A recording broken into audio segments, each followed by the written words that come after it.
γαρίδα με γαρίδα. Ξέρω ότι το ονειρεύεστε πάρα πολύ και πραγματικά πιστέψτε με, μυρίζει συγκλονιστικά. Αντώνη μου, καλώς όρισες. Καλώς σας βρήκα, Ελένη μου, καλώς σας βρήκα. Είναι ο σεφ μας που θα μας δείξει σύμφωνα με τις οδηγίες του και όσα μας πει πώς πρέπει να κάνουμε το ωραιότερο κρυθαρότο με γαρίδες. Για στα χεράκια σου, εγώ θα δοκιμάσω. Μόλις ξεκινήσεις εσύ, να μας λες την κάρτα, να δούμε τα υλικά που θα χρειαστούμε για αυτή τη συνταγή μας και μετά να δούμε και την εκτέλεσή της. Την καρτούλα μας, παρακαλώ, Αντώνη μου.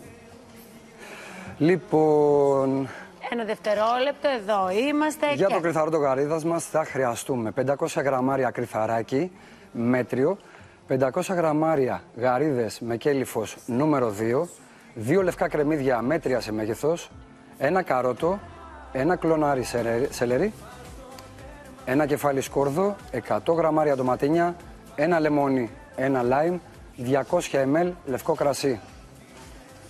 Μια συσκευασία πελτέ ντομάτας, ένα φινόκιο προαιρετικά, το οποίο το βάζουμε στο ζωμό μας για να μας δώσει μια έξτρα γεύση, ένα ματσάκι σχοινόπρασο, ένα ματσάκι θυμάρι, ελαιόλαδο, βούτυρο, 100 γραμμάρια τριμμένη παρμεζάνα, αλάτι και πιπέρι. Μπορεί να το ακούτε πολλά, αλλά είναι τα βασικά υλικά που χρειαζόμαστε κάθε φορά που πάμε να κάνουμε αυτό το φαγητό. Σωστά. Οπότε, Αντώνη, είμαστε όλοι μάτια. Λοιπόν, Ελένη, θα σου δείξω από το 0. Γιατί θα σου δείξω από το 0? Έχω καθαρίσει μερικές γαρίδες. Έχουμε λοιπόν τη γαρίδα και θα σου δείξω από το 0 γιατί κάνουμε ένα βασικό λάθος. Πετάμε τα κεφάλια και τα κελύφη, τα οποία έχουν όλο το άρωμα και το ζουμί, ναι, που θα πάρουμε για την έξτρα γεύση και θα δώσει τον έντονο αρωματικό χαρακτήρα στο τελικό μας αποτέλεσμα. Άρα πρέπει ουσιαστικά να παίρνουμε τις γαρίδες, όχι τις κατεψυγμένες που είναι έτοιμες καθαρισμένες. Σωστά, σωστά. Αυτό τώρα με διαλύει εμένα. Λοιπόν, να δείξουμε και πώς καθαρίζουμε και από το εντεράκι. Χαράσουμε εδώ, κατά μήκος γαρίδας και εδώ αφαιρούμε το εντεράκι. Ωραία. Το εντεράκι. Έχουμε καθαρίσει λοιπόν. Έχω βάλει την κατσαρούλα μου. Θα βάλω ελαιόλαδο. Τώρα θα δείξουμε το πρώτο σκέλος που είναι ο ζωμός της γαρίδας. Και με σε δυνατή φωτιά ρίχνουμε τα κελύφη και τα κεφάλια μέσα. Ωραίος ήχος. Και ωραία μυρωδιά. Ναι. Μαζεύουμε και καθαρίζουμε πάντα. Ανακατεύουμε, τα σοτάρουμε για 1-2 λεπτά σωστά, μέχρι να πάρουν ένα έντονο κόκκινο χρώμα. Ανακατεύουμε, συνεχίζουμε. Σε αυτή τη φάση θα ρίξω τα λαχανικά μου, τα οποία θα είναι χόντρο κομμένα, το καρότο. Μέσα στα κελύφη τα ρίχνει. Σωστά, σωστά. Καρότο, κρεμμύδι, σέλερι, φινόκιο. Το φινόκιο έχει και την ιδιότητα... Βγάζει μια γεύση σαν ούζο. Σαν ούζο, σωστά. Πόσο ωραία ταιριάζει με τη γαρίδα. Συνεχίζουμε και ανακατεύουμε εδώ. Πόση ώρα έτσι τα... Για 2 με 3 λεπτά. Ανακατεύουμε. Λίγο να μαραθούν, ας πούμε. Σωστά, πολύ σωστά. Να ξεκινήσω να κάνω εγώ τα σώματα. Ωραία. Εδώ σε αυτή τη φάση θα ρίξουμε τον μπελτέ. Μέσα εδώ τα ρίχνεις. Σωστά, σωστά. Ανακατεύουμε καλά για να κοκκινήσουν όλα τα λαχανικά και οι γαρίδες. Πολύ εύκολο είναι, παιδιά, μέχρι στιγμής. Και βάζει νεράκι. Και στη συνέχεια, ναι, θα βάλουμε 1 λίτρο νερό. 1 λίτρο νεράκι μέσα για να τα αφήσουμε σιγά σιγά. Σωστά, πολύ να γίνει όλο αυτό όπως πρέπει. Δηλαδή να βγάλει τα ζουμάκια για να χρησιμοποιήσουμε το ζωμό. Διαμυρίζει πολύ ωραία. Εύκολο είναι μέχρι στιγμής. Εύκολο. Κατανοητό. Βέβαια. Ωραία. Απλά εγώ, ναι, επειδή δεν τις παίρνω έτσι με τα κεφαλάκια, δεν μπορώ να το κάνω αυτό. Εκτός αν θέλετε κάποιος να μου τις καθαρίσει. Μια χαρά, είσαι η σεφ μου. Και τα αφήνεις έτσι. Ναι. Ρίχνουμε μερικούς, όχι ακόμα, ρίχνουμε μερικούς κόκκους πιπέρι. Ναι. Αστεροειδή γλυκάνισο. Δεν μυρίζει. Δεν μυρίζει. Λίγο μυρίζει. Λίγο μυρίζει. Θα μυρίσει μέσα, μην αγχώνεσαι. Ρίχνουμε και 3 αστεροειδή γλυκάνισο. Και εδώ θα κλείσουμε το καπάκι. Ναι, και τα αφήνουμε στην ησυχία του. Θα κατεβάσουμε τη φωτιά και για μισή ώρα θα σιγοράσει. Τέλεια. Okay. Παράλληλα όμως, ανατακτά διαστήματα, με μια κουτάλα αφαιρούμε το πάνω μέρος, ξαφρίζουμε δηλαδή. Μάλιστα. Γιατί θα κάνει τον αφρό για να μπορέσει να βγει πιο διαυγής ο ζωμός μας. Στη συνέχεια λοιπόν, πηδάμε όλη αυτή τη διαδικασία και έχουμε εδώ τον έτοιμο ζωμό. Το ζωμό γαρίδας και τα τυωρόχρωμα από τη γαρίδα. Ωραία. Λοιπόν, έχουμε ετοιμάσει το τηγάνι μας σε δυνατή φωτιά. Λαδάκι. Ρίχνουμε λίγο ελαιόλαδο. Σωστά. Ελαιόλαδο. Πολύ Δυνατή σωστά. φωτιά, Ναι, ναι, ναι. Αφήνουμε λίγο να κάψει. Και θα βάλεις τις γαρίδες.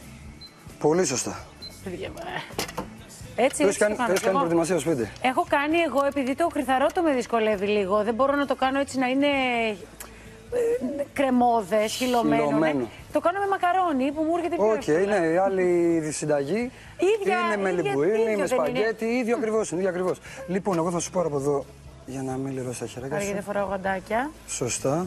Ρίχνουμε λοιπόν 5 γαρίδες. Αυτό που θα δείξουμε τώρα θα είναι για μία μερίδα. Σωστά. Μία μερίδα ενός ανθρώπου που δεν τρώει όπως όλοι εμείς οι υπόλοιποι που τρώμε μπαμπάτσικο. Πιάσε κόκκινο. Ωραία. Λοιπόν, σοτάρουμε λοιπόν τις γαρίδες. Δεν τις γυρνάμε πάρα πολύ συνέχεια για να μπορέσουμε να πάρουμε και από τη μία και από την άλλη μεριά τον κράτσι, τον τραγανό χαρακτήρα. Ωραία. Άρα λίγο από σωστά. τη μία να, έχει πάρει να κοκκινήσει. Να κοκκινήσει πάρα πολύ σωστά. Γυρίζω εγώ όλες τις γαρίδες. Και παίρνει κατευθείαν. Δεν θέλουν και πολύ ψήσιμο οι γαρίδες γιατί θέλεις να τις κρατήσεις τραγανές. Και να κρατήσει και το ζουμερό στοιχείο έτσι στο εσωτερικό τους. Εγώ όμως θα τις μαγειρέψω μαζί, θα τις αποσέρω από πριν. Ναι, βάλτε σε ένα εδώ. πιάτο, σωστά. Θα τις βάλουμε εδώ. Για να τις βάλουμε στο τελικό πιάτο και να έχουμε τραγανό χαρακτήρα. Δεν θα τις ψήσουμε, άλλο αυτό ήτανε. Όχι, τέλος, αυτό ήταν. Ναι, σωστά. Α, Λοιπόν, παρέλειψα να... σε αφήνω εδώ. Δεν πειράζει. Τη βυζούμε με κρασί. Ωραία, και βάζουμε Λοιπόν, μετά και κρεμμυδάκι, καροτάκι. Κρεμμυδάκι, καροτάκι. Ντοματούλα. Ντοματούλα, σωστά. Στο ίδιο τηγάνι που Ναι. κάναμε τις γαρίδες, για να έχουμε έτσι και την γεύση της γαρίδας. Από πάνω λαδάκι. Λαδάκι, ναι, λίγο να χαμηλώσουμε λίγο τι. Ωραία, ανακατεύουμε. Καραμελώνουν τώρα και τα λαχανικά μας. Μυρίζει φανταστικά. Όντως. Όντως. Θα βάλω και τη σκελίδα σκόρδο. Θα την αποσύρω όμως, δεν την αφήσω στο μαγείρεμα. Θα πάρει λίγο το άρωμα. Έχει πάρει τώρα από... Είναι μαγεία τώρα αυτό εδώ. Ωραία. Θα την αποσύρω. Λοιπόν, Μετά τι βάζεις. θα βάλουμε το κρυθαράκι μας. Αμέσα το βάζεις το Μέσα, κρυθαράκι. έτσι. Για να Θα το σοτάρουμε, να σκάσουμε το σπυρί. Ναι, εννοείς. Να σκάσει ο κόκκος στο κέντρο. Για να μπορέσει να γίνει... Δοκιμάζεις παράλληλα, πώς είναι. Φανταστικό. Εντάξει. Και ξέρεις Λοιπόν, τι, το φινόκιο του δίνει φανταστική γεύση. τέλεια, χαίρομαι γι' Είναι αυτό. απίστευτο. Χαίρομαι που σ' αρέσει, Ελένη μου, χαίρομαι. Λοιπόν, σε αυτή τη φάση λοιπόν θα σβήσω με το κρασί. Είναι πολύ ωραίο. Πόση ώρα θέλει το κρυθαράκι Δεν γλασάρουμε για να... τώρα, δηλαδή παίρνουμε τα αρώματα που έχουν δημιουργηθεί και από τα λαχανικά και από τις γαρίδες Ναι. και σβήνουμε και με το ζωμό. Το ζωμό. Α, και τα αφήνεις πόση ώρα αυτά, Αντώνη. Συγγνώμη, δεν σ' άκουσα. Πόση ώρα το αφήνεις τώρα έτσι με το ζωμό του μέσα το κρυθαράκι. Ανακατεύουμε συνεχώς, θα βάλουμε και το βούτυρο μέσα. Να σε ρωτήσω ένα κάτι. έξτρα. Παρακαλώ. Το ζωμό τον ρίχνεις όλο μαζί, τον βάζεις σιγά σιγά και Σιγά ανακατεύεις. σιγά και συμπληρώνω, σωστά. Πόσο καλά το ξέρεις. Αυτό είναι το μυστικό. Λες και την κάναμε μαζί τη συνταγή χθες. Και το έχω δει που το κάνουν, δεν το έχω κάνει. Λοιπόν. Και δένει με το βουτυράκι. Και δένει με το βουντυράκι πάρα πολύ σωστά. Εδώ λοιπόν έχω κρατήσει ένα στάδιο πριν τελειώσουμε. Ναι. Και είναι για να ολοκληρώσουμε το πιάτο. Ωραία. Ναι. Έτσι όπως είμαστε λοιπόν θα δέσουμε με την παρμεζάνα. Εδώ δεν μου βάλε. Θες έξτρα, είχα βάλει μέσα. Οκ.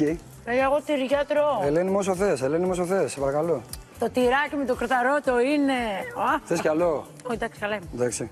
Λοιπόν, έχω βάλει λοιπόν την παρμεζάνα. Θα βάλουμε, μου αρέσει πάρα πολύ τα αρώματα του θυμαριού, της ρίγανης. Φανταστικό. Θα βάλουμε και το θυμάρι. Φανταστικό. Ποιος θέλει να δοκιμάσει. Και θα βάλουμε και λίγο πιπέρι τώρα, στο τέλος. Ήταν ερώτηση που έγινε, ξέρω ότι απάντησαν όλοι. Να, θα σε έχει φτιάξει εδώ, θα φτιάξει και το επόμενο ο Αντώνης. Είμαστε οκ. Λοιπόν, Πάμε να είναι δούμε τώρα το φανταστικό. χείλωμα, αυτό εδώ. Αν μπορούσες να μου πεις το πιο βασικό μυστικό για να μας πετύχει το κρυθαρότο γαρίδας, ποιο είναι. Το κρυθαρό το καρύδας. Το πιο βασικό μυστικό της συνταγής. Το πιο βασικό μυστικό είναι και ένα μυστικό που μου έχει πει ένας Ιταλός σεφ, λόγω του Ιταλικού εστιατορίου που έχουμε. Και μου έχει πει η αγνή πρώτη ύλη και η αγάπη. Άμα βάλεις αγάπη μέσα στη συνταγή, τελείωσε. Καλά, αγάπη, αυτό το έχουμε, αλλά λέω κανένα πρακτικό μυστικό. Ο ζωμός γαρίδας. Ο ζωμός γαρίδας και τα λαχανικά στην αρχή, ναι. Όχι κύβους, για να μπορέσουμε να πάρουμε το σωστό γευστικό αποτέλεσμα. Είναι πάρα πολύ ελαφρύ, πάρα πολύ γευστικό. Είναι ένα πολύ ωραίο φαγητό να το φτιάξετε σήμερα το απογευματάκι, το βραδάκι